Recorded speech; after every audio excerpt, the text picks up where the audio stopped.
Students, कैसे हैं आप? आपका बहुत बहुत स्वागत है आपके अपने यूट्यूब चैनल स्टडी विथ निधि में। और आज हम करने वाले हैं इस वीडियो के अंदर NCERT solutions for class 9 political science से है, हिंदी मीडियम है। और आज हम करेंगे चैप्टर 4 चुनावी राजनीति। तो आइए करते हैं स्टार्ट। इस वीडियो के अंदर हम कुछ महत्वपूर्ण प्रश्नोत्तर का सॉल्यूशन करने वाले हैं चुनावी राजनीति चैप्टर 4 से। ठीक है, तो ये क्वेश्चंस हैं, कुछ क्वेश्चंस बना रखे हैं हमने, इसे सॉल्व करेंगे, इसे समझेंगे और इसे समझते समझते आपको पूरा चैप्टर सॉल्व हो जाएगा। उससे जितने भी इम्पोर्टेंट चीज़ें हैं इस चैप्टर के अंतर्गत हमने लगभग सारी चीज़ें इसमें जोड़ दिया है। और आइए फिर स्टार्ट करते हैं। पहला प्रश्न है, हमें चुनाव की ज़रूरत क्यों होती है? उत्तर कुछ इस प्रकार से हम लिख सकते हैं, हमें चुनाव की ज़रूरत इसलिए होती है क्योंकि चुनाव के द्वारा हम अपने शासक खुद चुन सकते हैं। इसलिए ज़्यादातर लोकतांत्रिक शासन व्यवस्थाओं में लोग अपने प्रतिनिधियों के माध्यम से ही शासन करते हैं। जहाँ तक आपको पता है, हमारा देश भारत जो है वो लोकतांत्रिक देश है।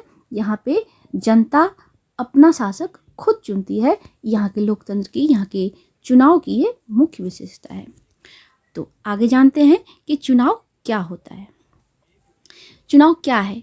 उत्तर ऐसे लिख सकते हैं हम, जिससे लोग एक नियमित अंतराल पर अपने प्रतिनिधियों को चुन सकें तथा यदि इच्छा हो तो उन्हें बदल भी दें। इसी व्यवस्था का नाम होता है क्या? चुनाव। हमारा तीसरा सवाल है, चुनाव में मतदाता किस प्रकार से चुनाव करते हैं? चुनाव में मतदाता कई प्रकार से चुनाव करते हैं। आंसर हम कुछ इस प्रकार लिखेंगे। पहला पॉइंट है, वे सरकार बनाने और बड़े फैसले करने वाले का चुनाव कर सकते हैं। दूसरा है, वे अपने लिए कानून बनाने वाले का चुनाव कर सकते हैं। तीसरा है, वे सरकार तथा उनके द्वारा बनाने वाले कानूनों का दिशा निर्देश करने वाली पार्टी का चुनाव कर सकते हैं। चौथा क्वेश्चन है, लोकतंत्र चुनाव की न्यूनतम शर्तें क्या क्या हैं? उत्तर हम ऐसे लिख सकते हैं, लोकतंत्र चुनाव की न्यूनतम शर्तें निम्नलिखित हैं। पहला शर्त है, हर किसी को चुनाव करने की सुविधा हो, यानी हर किसी को मताधिकार प्राप्त हो तथा हर किसी को मताधिकार को जो मत होता है उसका समान महत्व हो, समान मोल हो। दूसरा पॉइंट है, चुनाव में कुछ विकल्प उपलब्ध हो, पार्टियों तथा उम्मीदवारों को चुनाव में उतरने की पूरी आज़ादी हो तथा वे मतदाताओं के लिए विकल्प पेश करें। तीसरा पॉइंट है, चुनाव का अवसर नियमित अंतराल पर उपलब्ध होता रहे। नए चुनाव कुछ वर्षों में जरूर कराए जाने चाहिए। चौथा पॉइंट है, लोग जिसे चाहे वास्तव में चुनाव उसी का होना चाहिए। लोग मतलब जो जनता है, जिस किसी को भी चुनना चाहती है, जिसके बारे में उन्हें लगता है कि वो अच्छे नेता हैं, अच्छा कर सकते हैं हमारे देश के लिए, तो हम उसे चुनेंगे और इसका हमें राइट है। पांचवा पॉइंट है, चुनाव निष्पक्ष एवं स्वतंत्र ढंग से कराए जाने चाहिए, जिससे लोग सचमुच अपनी अपनी इच्छा से अपने उम्मीदवार का चुनाव कर सकें। पांचवा पॉइंट जो है ये है निष्पक्ष चुनाव, जो कि कोई भी है जो अपना जिसका मत है, जो मतदाता का जो मतदान का अधिकार होता है, वो उसको मत दे जिसका उसको दिल करे, जिसका लगे कि हाँ ये व्यक्ति जो है अच्छा नेता है और ये हमारे देश के लिए कुछ अच्छा करेगा और हमारा देश प्रोग्रेस करेगा। ओके, पांचवें क्वेश्चन पे आते हैं, लोकसभा तथा विधानसभा के चुनाव कितने वर्षों बाद होते हैं? इम्पोर्टेंट है, याद रखने वाली चीज़ें हैं। तो आंसर है 5 वर्षों बाद। लोकसभा तथा विधानसभा का जो चुनाव होता है वो 5 वर्षों के बाद होता है। ओके, अगला क्वेश्चन है, आम चुनाव किसे कहते हैं? सभी चुनाव क्षेत्रों में एक ही दिन अथवा एक छोटे अंतराल में अलग अलग दिन चुनाव होते हैं। इसे हम क्या कहते हैं? इसे आम चुनाव कहते हैं। ओके, अब 7वां है, उपचुनाव किसे कहते हैं? आंसर है, कई बार केवल एक क्षेत्र में चुनाव जो किसी सदस्य की मृत्यु अथवा इस्तीफे से खाली हुआ होता है उसे उपचुनाव कहते हैं। ठीक है, समझ में आ रहा है? ओके, 8वां क्वेश्चन है, निर्वाचन क्षेत्र किसे कहते हैं? आंसर है, चुनाव के उद्देश्य से पूरे देश को अनेक क्षेत्रों में बांट लिया गया है, इन्हें निर्वाचन क्षेत्र कहते हैं। ठीक है, अगला सवाल है सवाल नंबर 9, लोकसभा चुनाव के लिए भारत को कितने निर्वाचित क्षेत्र में बांट लिया गया है? तो इसका आंसर है 543 यानी 543 निर्वाचन क्षेत्र। क्वेश्चन नंबर 10, संसद सदस्य किसे कहते हैं? आंसर है प्रत्येक क्षेत्र से चुने गए प्रतिनिधियों को संसद सदस्य कहते हैं। ठीक। सवाल नंबर 11, लोकतांत्रिक चुनाव की एक महत्वपूर्ण विशेषता लिखो।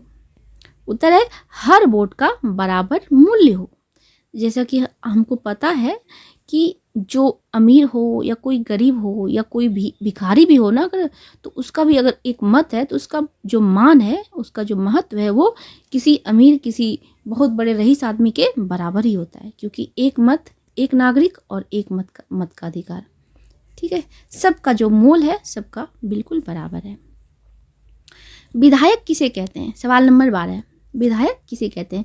उत्तर है विधानसभा की सीटों से निर्वाचित प्रतिनिधियों को विधायक कहा जाता है। सवाल नंबर 13, निर्वाचन क्षेत्रों को सीट क्यों कहा जाता है? निर्वाचन क्षेत्रों को सीट क्यों कहा जाता है? ओके, आंसर है क्योंकि हर क्षेत्र संसद अथवा विधानसभा की एक सीट का प्रतिनिधित्व करता है। सवाल नंबर 14, लोकसभा की अनुसूचित जातियों तथा अनुसूचित जनजातियों के लिए कितनी सीटें आरक्षित की गई है? लोकसभा ने अनुसूचित जातियों तथा अनुसूचित जनजातियों के लिए कितनी सीटें आरक्षित की है? आंसर है लोकसभा की अनुसूचित जातियों के लिए 79 तथा अनुसूचित जनजातियों के लिए 41 सीटें आरक्षित की है। सवाल नंबर 15, मतदाता सूची या वोटर लिस्ट किसे कहा जाता है? लोकतांत्रिक चुनाव में मतदान की योग्यता रखने वाले लोग की सूची चुनाव से पहले बना ली जाती है तथा हर किसी को दे दी जाती है। इसे आधिकारिक रूप से मतदान सूची कहा जाता है। आम बोलचाल में से वोटर लिस्ट भी कहते हैं। सवाल नंबर 16, क्या कारण है हर चुनाव से पहले मतदाता सूची को सुधारा जाता है? आंसर है सभी सक्षम मतदाताओं का नाम मतदाता सूची में शामिल हो यह व्यवस्था करना सरकार की जिम्मेदारी है। क्योंकि हर अगले चुनाव में नए लोग मतदाता बनने की उम्र में आ जाते हैं, इसलिए हर चुनाव से पहले मतदाता सूची को सुधारा जाता है। क्योंकि बहुत सारे लोग ऐसे होते हैं जो 18 वर्ष की उम्र के हो जाते हैं उस साल, तो उनको मतदान का अधिकार मिल जाता है, तो वो नए मतदाता हो जाते हैं। और बहुत सारे लोग ऐसे होते हैं जो धरती से हट गए, चले गए और उनका मतदान का अधिकार खत्म हो गया। तो इस तरह से जो मतदाता सूची है उसको सही करना जरूरी होता है ताकि सबको मतदान का अधिकार मिल सके। वोट डालने का अधिकार होने के लिए व्यक्ति की उम्र कितनी होनी चाहिए? सवाल नंबर 17। तो मतदान के लिए हमारी उम्र क्या होनी चाहिए? 18 वर्ष होनी चाहिए। 18 वर्ष की उम्र के बाद हम मतदान कर सकते हैं। सवाल नंबर 18, उम्मीदवार बनने की न्यूनतम उम्र कितनी होनी चाहिए? उम्मीदवार बनने की, अभी हम बात कर रहे थे मतदाता की और अब है उम्मीदवार बनने की। तो उम्मीदवार बनने की जो न्यूनतम उम्र होती है वो 25 ईयर्स होती है, 25 वर्ष होती है। अगला सवाल है टिकट किसे कहते हैं? पार्टी के मनोनयन को सामान्य भाषा में टिकट कहते हैं। ओके। सवाल नंबर 20, प्रत्येक उम्मीदवार को चुनाव में खड़े होने के लिए किन किन चीजों का विवरण देना पड़ता है? तो आंसर है प्रत्येक उम्मीदवार को चुनाव में खड़े होने के लिए निम्नलिखित चीजों का विवरण देना पड़ता है। इसको पॉइंट वाइज हम लिखेंगे। पहला है उम्मीदवार के खिलाफ चल रहे गंभीर आपराधिक मामले। जो है प्रत्येक उम्मीदवार का चुनाव में जो खड़े होने के लिए क्या जरूरी होता है? उम्मीदवार के खिलाफ कोई गंभीर आरोप ना हो, वो साफ सुथरा चरित्र करेक्टर वाला हो, ये जरूरी होता है सब। और ऑप्शन नंबर माफ कीजिएगा, पॉइंट नंबर 2 है उम्मीदवार की शैक्षिक योग्यता। तो यहाँ पे ये भी दर्ज करना पड़ता है कि उम्मीदवार जो है उसकी शैक्षिक योग्यता कितनी, मतलब कितना पढ़ा लिखा वो है। पॉइंट नंबर 3, उम्मीदवार तथा उसके परिवार के सदस्यों की संपत्ति और देनदारियों का ब्यौरा। देनदारियों किसे कहते हैं? जो लेन देन वाले होते हैं उसे देनदारियों वाले कहते हैं। और परिवार की जो संपत्ति है वो कितनी है, तो उसका विवरण जो है वहाँ पे देना पड़ता है। सवाल नंबर 21, हमारे देश में उम्मीदवारों की अंतिम सूची की घोषणा होने तथा मतदान की तारीख के बीच कितना समय चुनाव प्रचार के लिए दिया जाता है? चुनाव प्रचार के कितना समय दिया जाता है, यहाँ पे ये सवाल है और सवाल बहुत इंपॉर्टेंट है, तो याद रखने वाली चीज़ें हैं। आंसर है लगभग 2 सप्ताह। लगभग 2 सप्ताह का समय दिया जाता है, जिसके बीच सारे जो उम्मीदवार होते हैं वो अपने अपने पार्टी का प्रचार करते हैं। ओके, सवाल नंबर 22, इंदिरा गांधी के नेतृत्व करने वाली कांग्रेस पार्टी के 1971 के लोकसभा चुनाव के दौरान कौन सा नारा दिया था? अच्छा, तो इसका आंसर होगा गरीबी हटाओ। क्या दिया था कांग्रेस ने क्या नारा दिया था? गरीबी हटाओ। ओके, 1977 में हुए अगले लोकसभा चुनाव में जनता पार्टी ने कौन सा नारा दिया था? ये नारा था लोकतंत्र बचाओ। सवाल नंबर 24, वामपंथी दलों ने 1977 में हुए पश्चिम बंगाल विधानसभा चुनाव में किसको नारा दिया था? जीवन जोतने वाले को। ओके, सवाल नंबर 25, 1983 के आंध्र प्रदेश के विधानसभा चुनाव के दौरान तेलुगु देशम पार्टी के नेता एन.टी. रामाराव ने किसका नारा दिया था? उनका नारा था तेलुगु स्वाभिमान। तेलुगु स्वाभिमान। ओके, सवाल नंबर 26, चुनाव के कानूनों के अनुसार कोई भी उम्मीदवार अथवा पार्टी कौन से काम नहीं कर सकता है? आंसर है चुनाव के कानूनों के अनुसार कोई भी उम्मीदवार अथवा पार्टी ये सारे काम नहीं कर सकते हैं, जिसका ब्यौरा हम अभी आपको देंगे, पॉइंट वाइज देंगे। और पहला पॉइंट है मतदान का प्रलोभन देना, घूस देना अथवा धमकी देना। किसी भी मतदाता को घूस दे के मत लेने का जो है, धमकी दे के कि हमें ही मत देना, धमकी दे रहा है, घूस दे रहा है, ये सारे जो है ना राइट्स उनको नहीं है। पॉइंट नंबर 2 है उनसे जाति अथवा धर्म के नाम पर वोट मांगना, ये भी गलत है। और अगला पॉइंट है चुनाव अभियान में सरकारी साधनों का उपयोग करना।